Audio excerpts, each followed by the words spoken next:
Saya di dalam kehidupan yang serba modern, yang seolah-olah pengetahuan manusia, kemajuan teknologi itu sudah begitu luar biasa yang seolah-olah bahkan sulit untuk dibayangkan dan dimengerti kita oleh kaum awam. Misalnya sebagai satu contoh, kalau mau jujur barang yang paling sehari dalam kehidupan kita ini smartphone. Itu kalau kita pikir-pikir kok bisa-bisanya ya alat yang kayak gini serba begitu canggih. Padahal kalau mau ngomong-ngomong saya tuh latar belakangnya elektronik gitu ya. Latar belakangnya dulu sekolah teologi di UGM itu hal-hal yang bersifat semacam ini. Bahkan dulu pernah bisnis itu radio pemancar begitu ya. Tapi sekarang memahami handphone itu susah banget kok. Luar biasa ya. Kalau memahami handphone saja kita nggak sanggup. Kalau mau jujur bukankah lebih sulit lagi memahami Tuhan. Itu sebabnya ada gaya hidup orang-orang modern sekarang ini yang seringkali tanpa disadari di dalam istilah teologi ya dikatakan menganut pandangan agnostik. Artinya apa? Dia bukan ateis. Dia percaya Allah ada. Tapi gak usah pusing-pusing mikirin Allah itu kayak apa. Terlalu misterius. Udahlah kita hidup menurut maunya kita sendiri. Gak usah pusing apa maunya Tuhan. Tuhan itu misteri, transenden. Tidak mungkin bisa dimengerti. Maka walaupun mengaku ada Allah. Tapi hidupnya suka-suka aku. Tetapi puji syukur kita sebagai orang percaya. Mengatakan sepanjang 1 bulan ini Tuhan selalu sertaku. Itu sih pengakuan kita sih. Tetapi permasalahannya ketika kita berani mengakui Tuhan itu sertaku. Bagaimana kemudian penyertaan Tuhan itu bukan cuma sertaku. Tetapi mewarnai persekutuan kita. Itu beda banget. Tuhan sertaku, iya. Tapi lu biarlah disertai Tuhan. Aku disertai Tuhan. Antara aku dan engkau, ya lu gue. Sama-sama Kristen. Bisa terjadi seperti itu loh. Atau kalau pakai kalimat yang lebih sederhana, hidup tanpa peduli satu dengan yang lain, walaupun sama-sama disertai Tuhan yang sama, iman yang sama. Itu sebabnya hari ini kita akan bersama-sama menyelidiki satu tema kasih dalam Kristus. Kita memang hidup di dalam kasih anugerah Kristus. Tetapi bagaimana kemudian di dalam persekutuan kita ini kita juga menjadikan persekutuan di dalam Kristus. Itu maksudnya kasih dalam Kristus. Untuk membahas atau merenungkan tema ini, saya akan mengambil dari Filipi pasal 2 mulai ayat 1 sampai dengan ayat 11. Nah biasanya saya kalau khotbah itu baca dulu ayat 1 sampai 11. Setelah itu dikupas satu persatu gitu kan. Kali ini enggak. Saya akan pakai cara yang sederhana, sesederhana cara Paulus menuliskan suratnya. Ayat 1 dia tulis, lalu saya akan kupas. Lalu saya akan maju kepada ayat selanjutnya, demikian seterusnya. Kenapa? Dengan cara seperti ini. Karena sebetulnya kalau kita rajin baca Alkitab, khususnya surat-surat Paulus, metode Paulus menuliskan suratnya itu sebetulnya dengan cara ketika dia menuliskan satu kalimat, dia mencoba menerka. Dengan tulisan saya ini, pembaca mikirin apa? Maka kemudian di dalam ayat selanjutnya apa yang dipikirkan oleh pembaca itulah yang kemudian dijawab oleh Rasul Paulus. Itu metode Rasul Paulus menulis surat pada umumnya dengan cara seperti ini. Maka oleh sebab itu sekarang saya akan membaca satu ayat dulu walaupun nanti kupasannya itu dari ayat 1 sampai 11 tetapi saya baca ayat 1 dulu. Demikian bunyi firman Tuhan di Filipi pasal 2 ayat yang pertama. Jadi, karena dalam Kristus ada nasihat, ada penghiburan kasih, ada persekutuan roh, ada kasih mesra dan belas kasihan. Satu ayat. Satu ayat ini saya akan kasih tema, dasar persekutuan adalah kasih dalam Kristus. Perhatikan ayat pertama, jadi karena dalam Kristus ada nasihat, ada penghiburan kasih, ada persekutuan roh, ada kasih mesra dan belas kasihan. Jadi dasarnya di dalam Kristus itu ada kasih, nasihat dan seterusnya. Itulah yang menjadi dasar daripada persekutuan Kristen. Persekutuan antara kita. Itulah yang tadi saya katakan, ya saya disertai Tuhan. Ya dia disertai Tuhan. Masing-masing kita disertai Tuhan. Tetapi aku ya aku, kamu ya kamu. Apa hubungannya antara aku dan kamu? Itu belum kasih Tuhan yang seutuhnya. Kasih Tuhan yang sesungguhnya ada satu persekutuan. Sebab apa? Di dalam Kristus ada nasihat, ada penghiburan kasih, ada persekutuan roh, kasih mesra dan belas kasihan. Itu bukan pribadi lepas pribadi antara aku dengan Tuhan, dia dengan Tuhan. Tetapi antara aku dengan Tuhan, dia dengan Tuhan dan aku dengan dia. Koinonia, persekutuan. Nah, apa maksudnya daripada ayat ini? Saya jelaskan secara sederhana begini. Dalam Kristus ada nasihat. Pada waktu kita memikir kenapa pakai nasihat? Boleh enggak dalam Kristus ada teguran?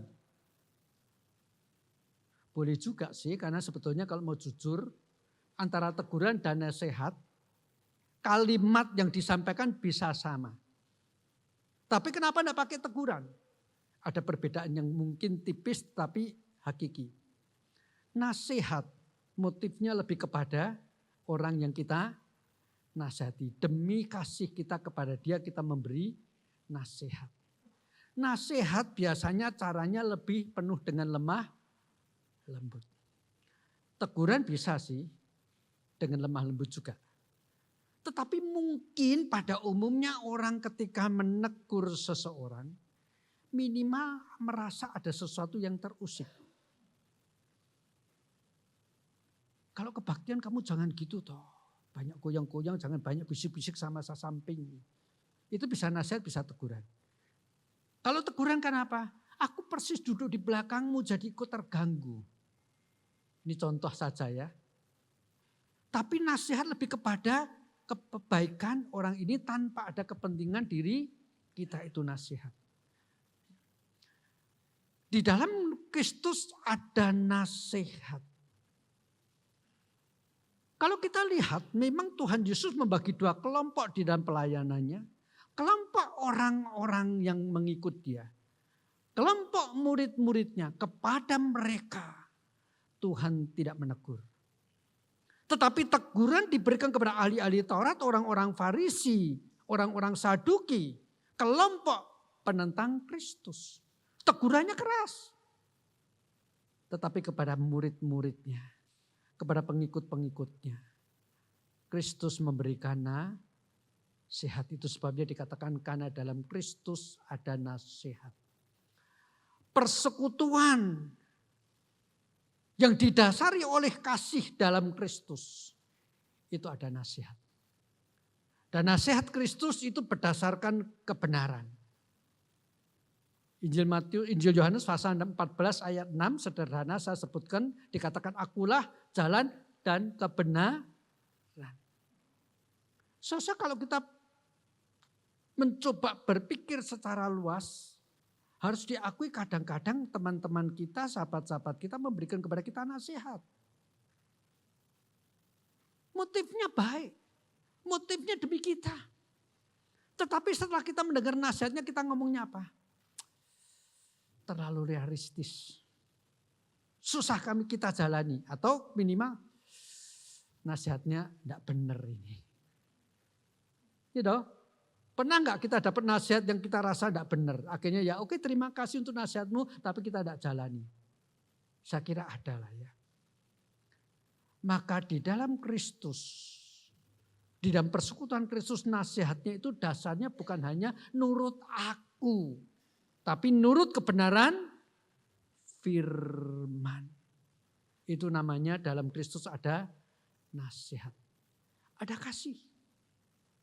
Kata kasih di sini sebetulnya kalau kita perhatikan ayat 1 tadi, boleh saya sederhanakan, ada penghiburan. Lalu apa bedanya penghiburan dengan belas kasihan?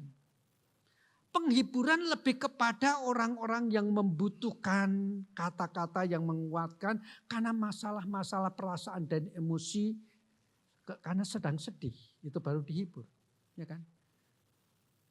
Karena sedang lemah secara iman, dia perlu dikuatkan, itu penghiburan.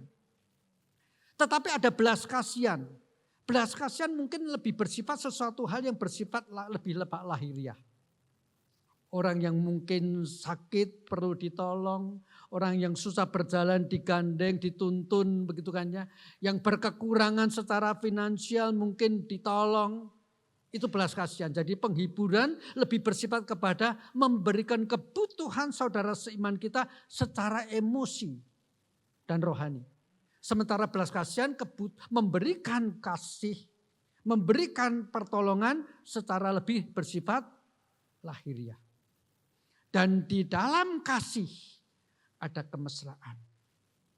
Ya, kemesraan ini tidak harus dikaitkan dengan hubungan laki perempuan, bukan itu, tetapi sebetulnya lebih bersifat kasih sayang yang dimungkinkan karena adanya persekutuan di dalam satu roh yang sama. Roh Tuhan yang tinggal di dalam diri kita. Itu ayat pertama. Jadi dalam Kristus ada nasihat, ada penghiburan kasih, ada persekutuan roh, ada kasih mesra, dan belas kasihan. Oke, ayat yang kedua. Karena itu sempurnakanlah sukacitaku, dengan ini hendaklah kamu sehati sepikir dalam satu kasih, satu jiwa, dan satu tujuan. Artinya kalau kita tanya bagaimana, karena dalam Kristus ada kasih, ada persekutuan, ada kasih mesra dan persekutuan roh tadi. Bagaimana kami harus menghidupi persekutuan dalam kasih Kristus? Maka dijawab dalam ayat kedua. Karena itu sempurnakanlah sukacitaku dengan ini. Paulus sudah bersukacita bahwa di dalam Kristus ada nasihat dan selanjutnya. Maka karena itu hendaklah kamu sehati sepikir dalam satu kasih, satu jiwa dan satu tujuan. Dijelaskan ayat 1 itu menjadi mungkin kalau ada ayat yang kedua. Dan ayat kedua ini kalau saya simpulkan dengan satu kalimat lain, kasih Kristus adalah kesatuan totalitas. Sehati, sepikir dalam satu kasih, satu jiwa, satu tujuan. Sederhana bukan? Satu kesatuan totalitas. Gereja akan menjadi pecah. Walaupun sama-sama tujuannya untuk memuliakan Kristus. Tetapi permasalahannya di dalam aktivis-aktivis gereja tidak ada kesatuan hati, tidak ada satu kesatuan tujuan, tidak ada satu kesatuan visi dan misi, akan pecah. Tetapi akan menjadi betul-betul menyatu dalam segala kesulitan, bahkan persekutuan yang begitu hangat. Satu kasih itu, ya kan tadi penuh penghiburan, belas kasihan dan lain sebagainya. Kalau ada satu kesatuan secara totalitas. Banyak orang dari latar belakang yang berbeda. Tetapi Paulus bukankah di bagian lain berkata, kita ini seperti anggota-anggota, fungsinya beda-beda, tetapi dengan satu kepala, yaitu Kristus. Mata berfungsi sebagai mata, tangan berfungsi sebagai tangan, demikian seterusnya. Dengan satu kesatuan dikendalikan oleh Kristus sebagai kepala. Maka persekutuan di dalam kasih Kristus adalah persekutuan di mana ada satu kesatuan yang totalitas. Wow. Detailnya, konkretnya apa itu kesatuan yang totalitas? Praktisnya bagaimana? Persekutuan kita boleh mempunyai kesatuan yang totalitas. Kita akan tanya begitu. Dijawab oleh ayat-ayat selanjutnya. Ayat 3 dan 4. Dengan tidak mencari kepentingan sendiri. Atau puji-pujian yang sia-sia, sebaliknya hendaklah dengan rendah hati yang seorang menganggap yang lain lebih utama daripada dirinya sendiri. Dan janganlah tiap-tiap orang hanya memperhatikan kepentingannya sendiri, tetapi kepentingan orang lain juga. Jadi untuk bisa punya kesatuan yang totalitas, Paulus menganjurkan cara praktis ayat 3 dan 4. Jangan cari kepentingan sendiri, tetapi memperhatikan kepentingan orang lain juga. Bahkan lebih mengutamakan kepentingan orang lain daripada kepentingan sendiri. Oh gitu. Ya, kita kan setelah membaca sampai ayat 4 kita ngomong gitu. Oh begitu caranya ya. Lebih tepatnya kalau sama sederhana begini. Kasih dalam Kristus adalah mengutamakan orang lain, ya kan? Caranya dari Paulus menjelaskan dari sisi negatif. Tidak mencari puji-pujian yang sia-sia bagi diri sendiri. Tidak memperhatikan kepentingan sendiri. Sebaliknya berarti apa? Mengutamakan kepentingan orang lain. Wah, sederhana sekali bukan? Sebetulnya seperti yang saya katakan ada pola kehidupan karena Allah itu terlalu misteri, agnostik, tidak bisa dimengerti. Ya sudahlah, aku percaya Allah ada, tetapi cara hidupku ya cara hidupku. Mau ngerti gimana kehendak Allah itu enggak aku pikirin. Itu kan orang-orang bukan Kristen. Bukan orang-orang percaya, hanya mengakui Allah ada. Bukan ateis. Tetapi jangan lupa, kita itu adalah orang-orang yang percaya Allah itu walaupun misteri menjadi begitu nyata dan jelas, begitu konkret karena Allah menjadi manusia. Yohanes pasal 1 ayat 14 dikatakan, firman yang adalah Allah, yang misteri, yang transenden, menjadi manusia. Pakai bahasa aslinya menjadi daging. Kalau Kristus tidak menjadi manusia, tinggal di tengah-tengah kita, harus kita akui. Sampai pada batas-batas tertentu Allah itu tetap misteri.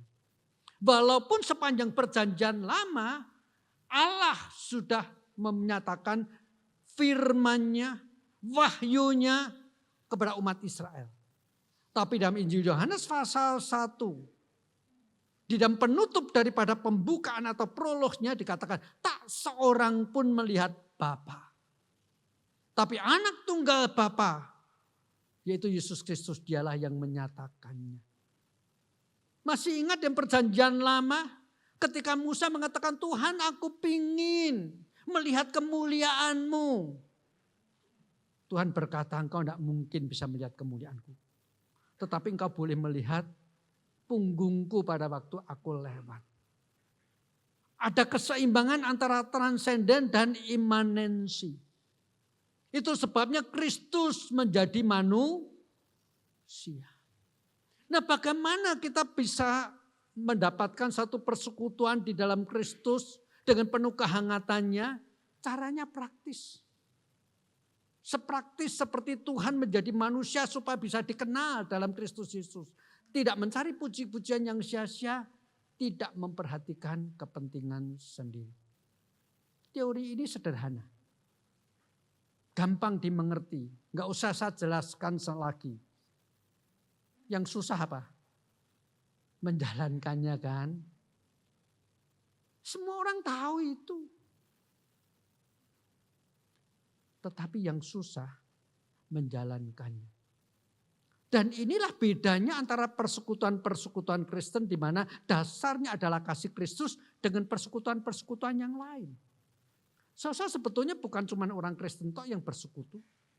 Setiap orang dengan hobinya yang kebetulan sama juga punya persekutuan atau asosiasi. Bahkan penjahat-penjahat pun juga punya asosiasinya. Asosiasi pencopet-pencopet.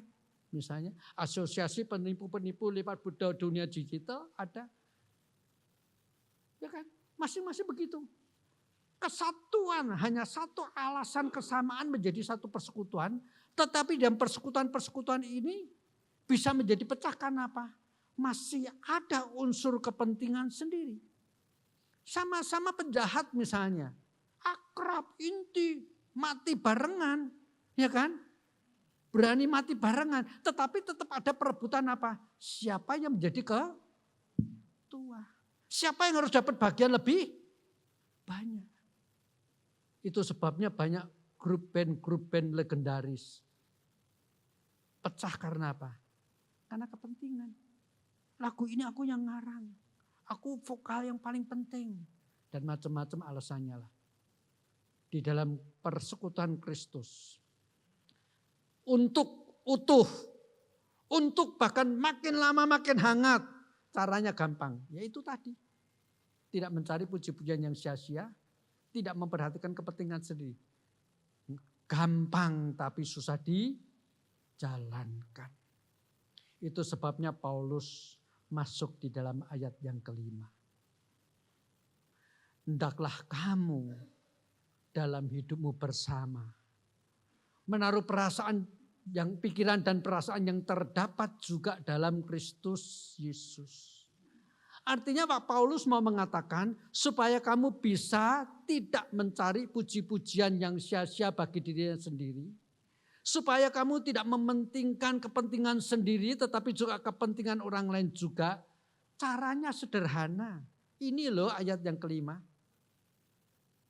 Kasih dalam Kristus adalah menjadi Kristus sebagai teladan. Itu artinya. Hendaklah kamu dalam hidupmu bersama. Menaruh pikiran dan perasaan yang terdapat juga dalam Kristus Yesus. Jikalau kita tidak mau, tidak rela memakai ayat 5 ini sebagai teladan, lupakan ayat 1 sampai 4. Enggak usah dipikirin lagi. Tetapi kalau kita mau ayat 1 sampai 4 itu betul-betul terwujud di dalam kehidupan kita, di dalam persekutuan kita, dasarnya ya ini, teladanilah Kristus. Jelas sekali bukan struktur Rasul Paulus menuliskan surat ini khususnya Filipi pasal 2 ayat 1 sampai 5 begitu gampang kita mengerti. Ayat selanjutnya menggali lebih dalam. Ayat selanjutnya memperjelas lebih luas. Maka sampai ayat 5 ini sebetulnya kita itu sebabnya saya mengatakan kalau kita tidak siap menteladani Kristus ya sudah tidak usah terlalu mulu-mulu bicara ayat 1 sampai 4, lupakan, enggak usah pikirin lagi, enggak usah dipusingin. Tetapi kalau kita mau sungguh-sungguh mau ayat 1 sampai 4 itu terwujud dalam hidup kita, syaratnya langkah awal tidak ada yang lain. Jadikan Kristus sebagai teladan. Dan teladan Kristus itu apa? Sekarang diperluas. Teladan Kristus itu dijelaskan di dalam ayat 6 sampai 8. Yang walaupun dalam rupa Allah tidak menganggap kesetaraan dengan Allah itu sebagai milik yang harus dipertahankan. Melainkan telah mengosongkan dirinya sendiri dan mengambil rupa seorang hamba dan menjadi sama dengan manusia. Dan dalam keadaan sebagai manusia ia telah merendahkan dirinya dan taat sampai mati bahkan sampai mati di kayu salib. Kalau saya mau balik kepada poin tadi di dalam ayat setelah ayat 3 dan 4. Sebetulnya yang dilakukan Kristus mulai ayat 6 sampai 8 ini sama dengan tidak memperhatikan kepentingan sendiri. Tetapi bahkan mementingkan kepentingan orang lain. Dalam hal itu kita orang-orang berdosa. Kalau Kristus tetap mengutamakan kepentingannya sendiri. Nah untuk apa dia datang sebagai manusia? Kalau di dalam dirinya tidak ada kasih mesra belas kasihan. Lah untuk apa? Dia mau menjadi setara dengan manusia bahkan lebih miskin daripada kita. Tetapi bagian ini kalau saya mau lebih detailkan lagi. lebih memperjelas daripada poin tadi bahwa tidak mencari puji-pujian sia-sia untuk dirinya sendiri, tetapi mengutamakan kepentingan orang lain juga. Ayat 6 sampai 8 ini boleh saya tegaskan atau saya simpulkan seperti ini. Teladan yang diberikan oleh Kristus adalah karena kasih rela melepaskan diri. Dalam belas kasihan yang tadi saya katakan itu menyangkut orang lain mempunyai kebutuhan secara lahiriah. Itu menuntut kita terlepas berapa jumlahnya. Kita harus mengeluarkan dari kantong kita, bukan. Yang sebetulnya boleh kita pakai untuk makan di restoran. Yang sebetulnya kita boleh pakai untuk membeli apa yang kita inginkan. Kita tekan kepentingan kita untuk diberikan kepada orang lain karena belas kasihan. Kristus rela melepas miliknya. Dan yang Kristus lepas itu enggak tanggung-tanggung. Kesetaraan dengan Allah.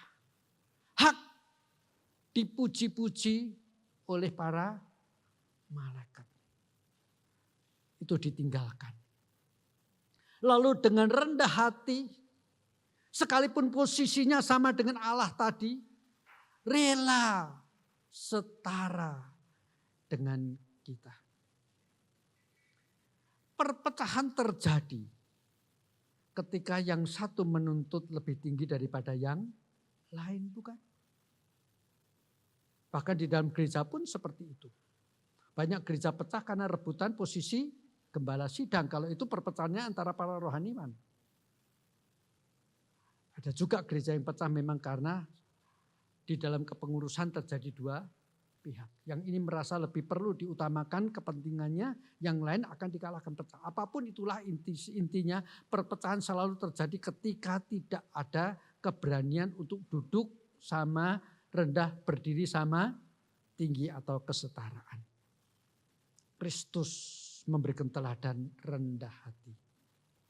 Setara dengan manusia, bahkan mengambil lebih rendah.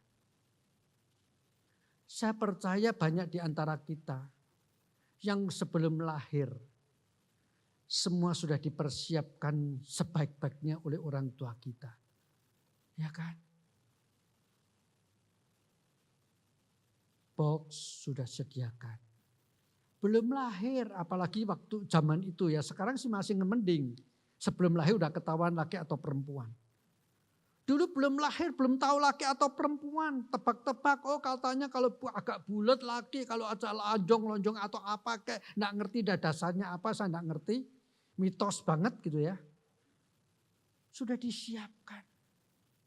Maaf, dulu saya pernah ngomong demikian kepada istri saya waktu hamil pertama. Ya memang udah tahu sih bakal lahir laki-laki itu. Belum lahir, udah beli baju begini tuh. Stoknya banyak lagi. Saya ngomong gini, udahlah. Enggak usah siap banyak-banyak, siapa tahu nanti lahirnya langsung mati.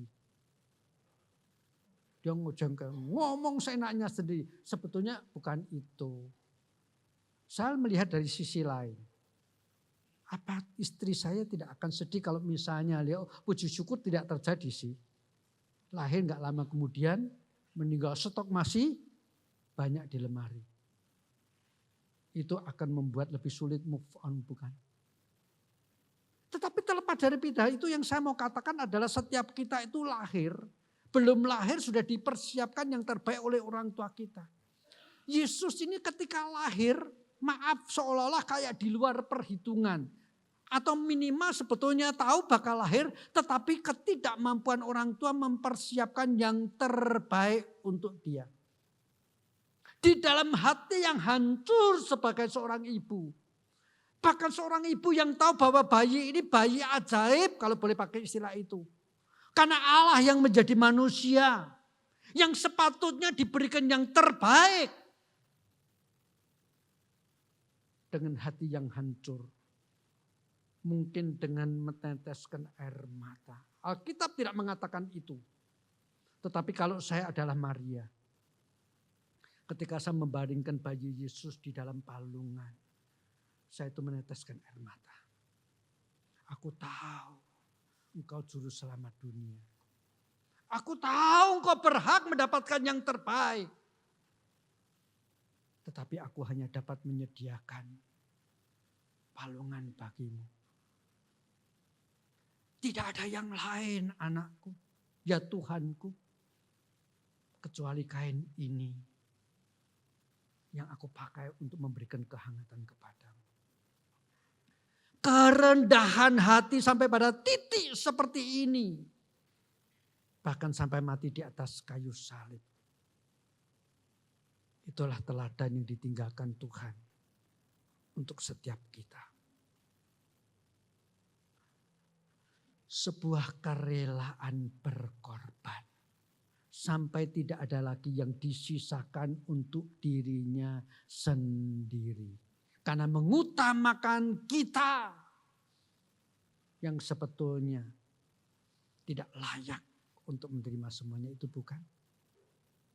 Tetapi dalam kondisi ketidaksetaraan Allah yang maha tinggi dengan manusia yang berdosa, yang sepatutnya menerima kebinasaan, Kristus merendahkan diri setara bahkan berkorban bagi kita. Itulah teladan Kristus. Itulah artinya mengutamakan kepentingan orang lain. Mengorbankan kepentingan sendiri. Itulah artinya kasih mesra, kasih sayang, belas kasihan. Sederhana. Dan Kristus memberikan teladan yang luar biasa di atas kayu salib. Sasa Kristus rela mengkorbankan diri aktif. Bukan menjadi korban. Beda sekali menjadi korban. Banyak di antara kita berkata jadilah kehendak Tuhan. Sebab apa? Kita jadi korban dan tidak sanggup melawan. Coba kita punya kekuatan, matilah dia. Dan jangan ngomong jadilah kehendak Tuhan ketika sebetulnya kita jengkel tetapi tidak mampu melawan dan tidak mampu membalas. Dalam kebaktian tadi pagi ada satu pujian. Sungguh kami tidak mengerti. Kenapa engkau membiarkan dirimu berkorban dan mengkorbankan diri di atas kayu salib.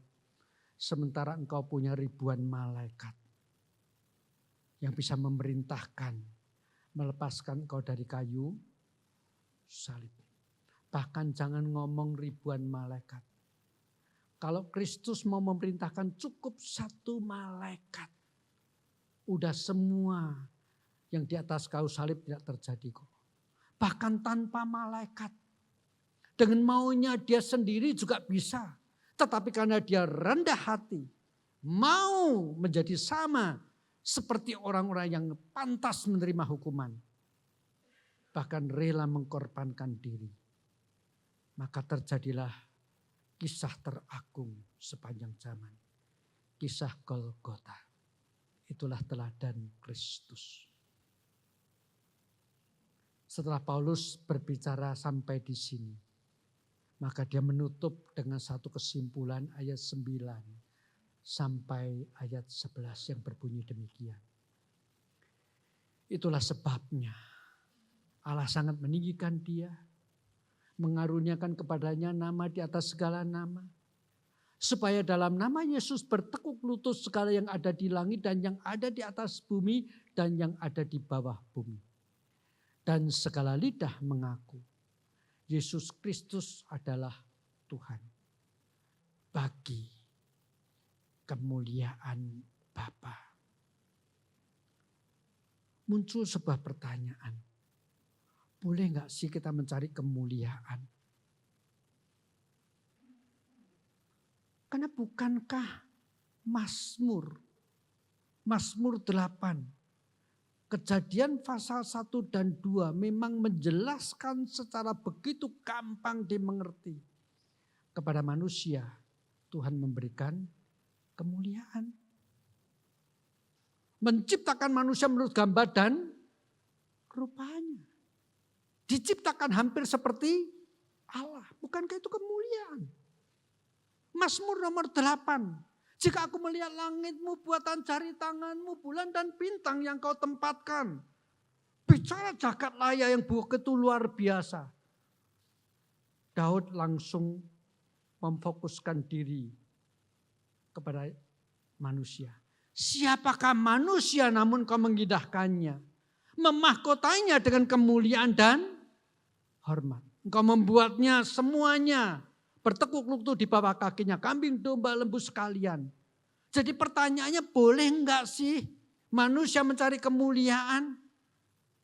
Kalau Kristus memberikan keteladanan seperti itu, tetapi akhirnya kemudian bukankah dalam ayat 9 dikatakan Allah meninggikan dia. Tapi jangan berhenti sampai di sana. Allah meninggikan dia bagi kemuliaan Allah Bapa. Kasih dalam Kristus adalah fokus memuliakan Bapa melalui meninggikan Kristus.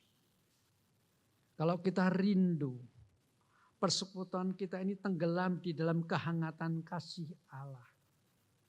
Rubah fokus dari mencari kepentingan sendiri, dari mencari kemuliaan diri, kita memuliakan Kristus. Dan dengan memuliakan Kristus, Bapa ditinggikan. Kalaupun Bapa meninggikan Kristus setelah mati dan bangkit dan naik ke surga, adalah bagi kemuliaan Bapa.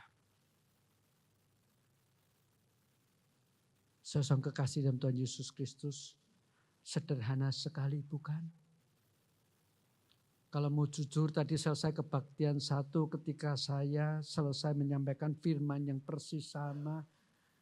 Maksudnya temanya, saya tanya kepada pendeta Jonathan. Pak Jonathan, ada masukan untuk khotbah saya hari ini. Dia ngomongnya gini, saya kaget hari ini Pak Yung khotbahnya sederhana. Ya ngapain dipersulit? Tuhan sulit dimengerti. Menjadi manusia yang dikenal dalam nama Yesus supaya mudah kita memahami tentang Tuhan. Maka saya juga secara sederhana menguraikan ayat demi ayat. Persis seperti penjelasan Paulus. Ayat 1 diperdalam oleh ayat 2. Ayat 2 diperluas oleh ayat 3. Ayat 3 dan 4 diberikan contoh keteladanan dalam Kristus Yesus. Tugas kita cuma satu hari ini. Jadikan persekutuan kita ada kehangatan kasih Kristus. Jadikan persekutuan kita di tempat ini keteladanan Kristus yang menjadi dasar. Dan puji syukur jikalau itu terus menerus yang kita lakukan dan persekutuan kita di tempat ini. Niscaya gereja ini bukan dipertanyakan orang. Siapa yang merintis, siapa pendetanya, siapa majelisnya, siapa panitia pembangunannya. Bukan itu, puji syukur. Yang dipergunjingkan orang. Di gereja ini, nama Tuhan dimuliakan. Di gereja ini, Kristus ditinggikan. Di gereja ini, ada kasih mesra, belas kasihan, persekutuan roh. Mari kita menghampiri meja perjamuan dengan satu kerinduan. Kasih dalam Kristus menjadi dasar persekutuan gereja di tempat